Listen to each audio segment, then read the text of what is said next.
Good night, Deli. Bye-bye, Deli. So, I almost thought this day would never come. I have quit my day job at the deli so I could do YouTube full-time. Okay, actually I have to go back for 8 hours this Saturday, which is probably the day this video will be posted, but last night was my last night closing. So the short version is, doing 2 jobs full-time was impossible, but the deli was only paying me like $8 an hour, so when I started making more through YouTube, I decided that was the natural shift. Now the long version... The long version is, I started working at a deli back in September to get out of the house to keep myself from murdering my dad's girlfriend. She was driving me insane. You may remember her from my Storytime, the literal actual shit hit the fan, where she tried to keep me from getting medical assistance for the infection on my face, and she went like months without changing her litter box, and that was horrifying. But anyway, there was no reason for me to really work at the deli anymore except to get some extra cash for better YouTube equipment, but I stayed anyway for a long time. So 4 months ago, aka January, I was watching Aphrodite, his yearly career prediction I think it was, and I chose the Diablo sauce packet. I'm gonna sound crazy to non-magical people, but whatever. And the message was like, high risk, high reward. And, I had felt like for a long time like I was straying away from my life purpose. But the thing is, cutting lunch meat and cleaning is easier than getting in front of an audience of 90,000 some people and spilling your autistic guts. It's just... YouTube doesn't really come that naturally to me, And so even though the floor was so dirty it was actually impossible to mop clean, and I kept getting soot all over my pants, I procrastinated quitting my day job. I grew used to it. I wouldn't say I ever grew to really love it, but I got used to it. It became part of my routine, And for a while, it was making me more money, so it was fine until business started to pick up on YouTube. I got brand deals and shit, and then it was like YouTube and the deli were constantly competing for my time, leaving me with no time to update Patreon or even really my OnlyFans regularly. And things started slowly changing in the deli that made it progressively worse and worse. You see, the slicers, which is like our main piece of equipment, because we slice meat and cheese, they started breaking down. They just weren't working right. I won't go into detail. And I started getting extra hours I didn't want. I was supposed to be part-time so I could still work on my passions. And I was constantly being called in because Josh was useless and I never learned how to say no or establish boundaries or say, actually, no, I don't have time to come in, sorry. So, yeah. And then our equipment, it just started breaking down worse and worse. Slicers wouldn't work right, the oven door broke, the sink broke more times than they were willing to fix it. It always regurgitates everything. The fryer broke, the hot bar wasn't working right. Oh, and then there came the baloney lady. She came in trying to pick a fight with me because 2 other people got help before her. I thought she was with some other guy and they were apparently separate. She was supposedly there first. So, instead of taking the bait and feeding her ego with, oh, I'm so sorry, I told her to pull her damn mask over her nose, politely, of course. Because, I had to be polite, I was at work. And she refused to do it. And then she demanded bologna. And when I told her we were out, she screamed, well, I don't want it anymore. F*** you! And then just stormed off to yell at the manager over bologna. I can see the humor in it now, but at the time I was so mad. I was ready to put my face on the slicer, just slice off my nose, bleed to death in front of everyone, and just haunt the deli forever. I was mad. So I mentioned Aphrodite earlier and how he used the sauce packets to pick from. Well, I went to Taco Bell at some point. I'm not really a fan of Taco Bell, but anyway, I went and I had almost entirely forgotten that Aphrodite reading. But I got a Diablo hot sauce packet in my bag and it said problem solved on it. And, I being the spiritual person I am, I interpreted that as a sign, like a small coincidence that my spirit guides wanted me to see or something. And I interpreted the message as that if I quit my job, it would solve a lot of my problems, And, I mean, it would have, because I was working 7 days a week trying to churn out videos, update my OnlyFans, update Patreon, and then work full-time at the deli. I started making more money online, and quitting the deli, it just seemed like the obvious, logical option, but I couldn't do it. No, things weren't bad enough. And then, oh Lord, it was horrible. Worse than 1,000 baloney ladies. They started remodeling the deli and fixing all these cosmetic issues with the deli, like replacing our paper menus with flat screen TVs that said we had things we didn't have, like pizza. We don't sell pizza, but whatever. And they added more lights and fans, and then a fresh coat of paint. And I was just like, what the fuck? If you're going to make changes to my beloved filth pit, fix the things that are broken. It was just unsettling, really. Unbearable, even. But no, that wasn't the final straw, no. I was in the process of composing and then deleting these texts to my boss without sending them, asking to be dropped down to part-time so I could run my home business. I couldn't muster up the courage. But then, something else hits me, worse than 10,000 baloney ladies, worse than if they remodeled the whole deli once every week. I didn't get St. Patrick's Day off, even though I'd requested it with, plenty of advance notice. So, some of you are probably thinking, so, how's that worse than being cussed out by a middle-aged woman over baloney? Well, St. Patrick's Day is my favorite holiday. Or maybe Halloween is, one of those. But anyway, since I'm a freckly ginger settled in the Appalachian foothills, people are quick to pick out my Irish ancestry. And it's probably the only day of the year where people think it's cool to be Irish. Love St. Patrick's Day. And, quarantine where I live actually started on St. Patrick's Day. So my St. Patrick's Day plans were ruined last minute. So it's safe to say I had been waiting a very, very long time, exactly 1 year, to go out and celebrate. Granted, it would be 6 feet apart from everyone else and wearing a face mask, but still, better, even a night at home would have been better than being at the deli on my favorite holiday. No one wants, come on.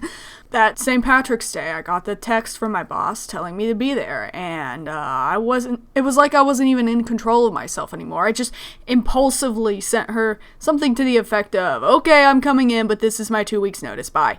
And I came to work dressed like an Irish frat boy. I brought my Bluetooth speaker, and I made everyone listen to Irish music all day long. The end. Or should I say the beginning of me trying to make a YouTube job work full-time for me, whatever. I do know of some YouTubers who are smaller than me who manage this, so I don't know. I'm gonna try my best to make it work, mostly through, Patreon and OnlyFans.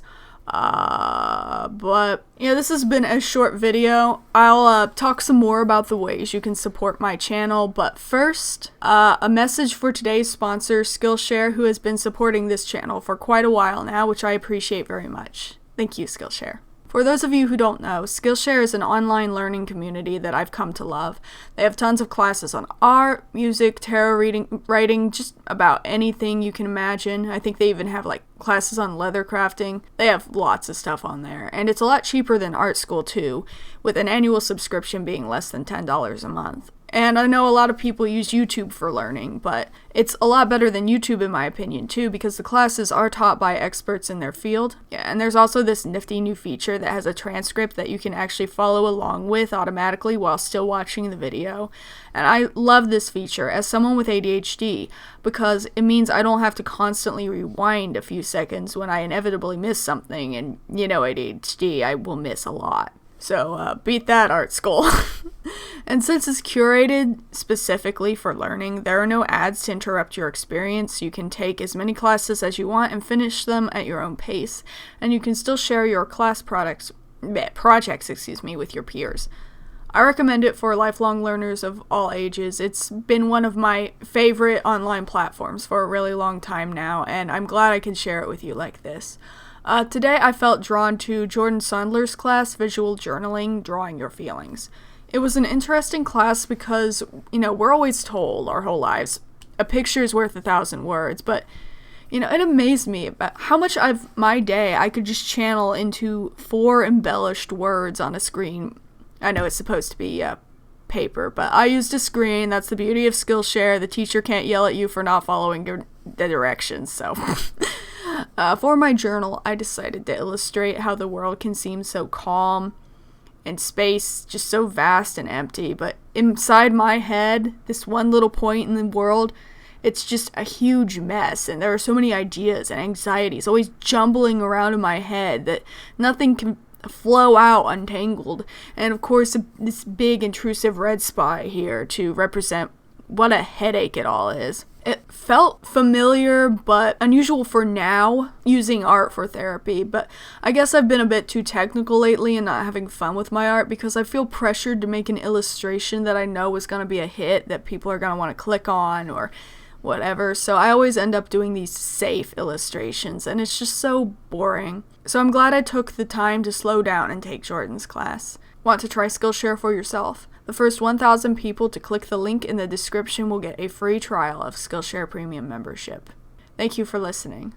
Now we'll continue with ways you can support my channel if you want. And if you can't support me with money, the best way to support my channel, and I'm always grateful when people watch my videos, subscribe to my channel, share their favorite videos with their friends, that sort of thing. I understand that these are hard times and not everyone has money to spend on entertainment. Anyway, number 1 is, of course, Patreon. And that's what I'll be putting most of my effort into, is Patreon. So if you're interested in supporting my content and also unlocking bonus content, I recommend Patreon.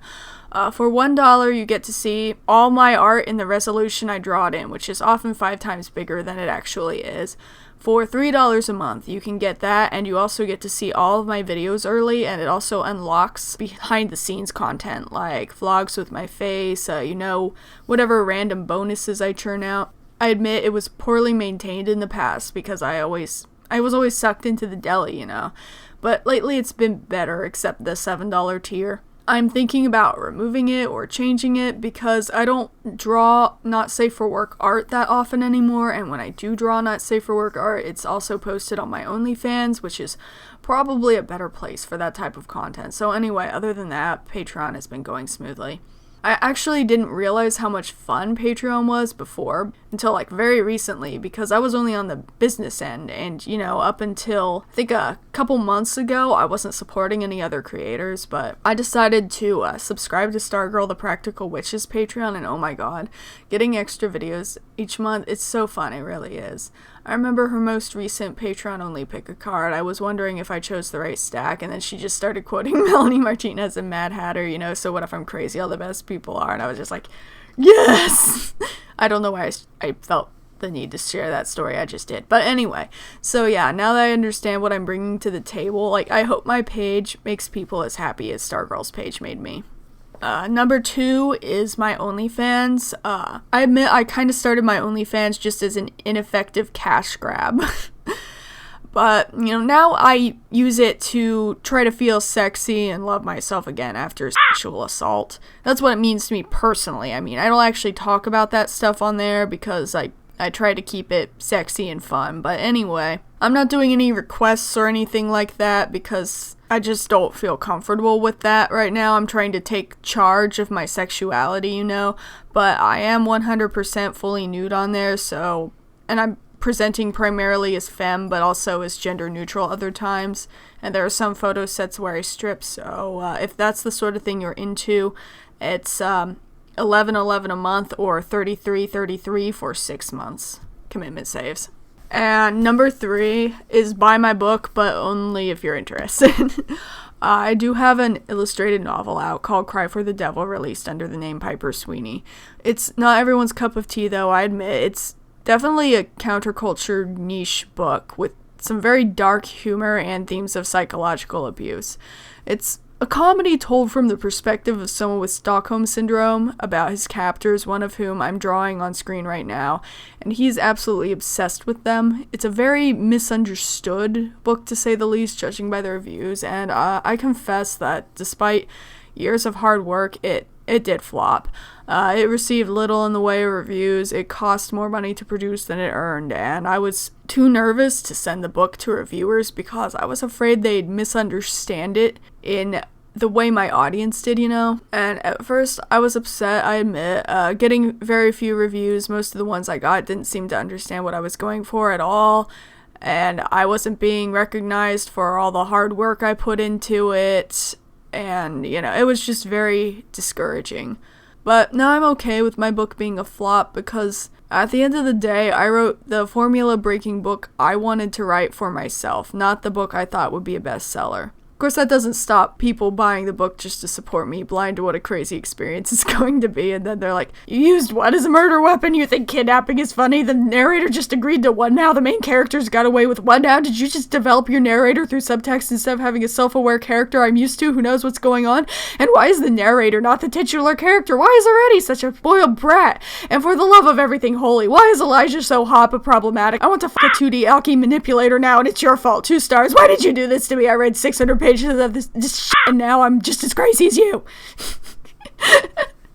And, they're just shocked about how equal parts dark and ridiculous it is. But, I mean, that's just what I get for going against the grain and writing, again, for me, instead of trying to appeal to the current market. I guess it would have been smarter to appeal to the market, but I didn't do that. Well, that, and I must have written a really bad and effective book description because no one seemed, fully prepared for what they got into, and a lot of people did not like it at all. That said, Cry for the Devil did find a niche audience that really enjoyed it, and that's enough for me for now. Now, had I set out to write a New York Times bestseller, I'd be very upset with this result. But who knows, maybe BookTube will find it or something. It'll be a sleeper hit or a cult classic beloved by weirdos. I don't know. So yeah, I could ramble about my book for days, but I mean, if you do decide to buy my book to support me, I guess you were warned. Because if you buy this book, you're very much stepping into my neurodivergent mind prison.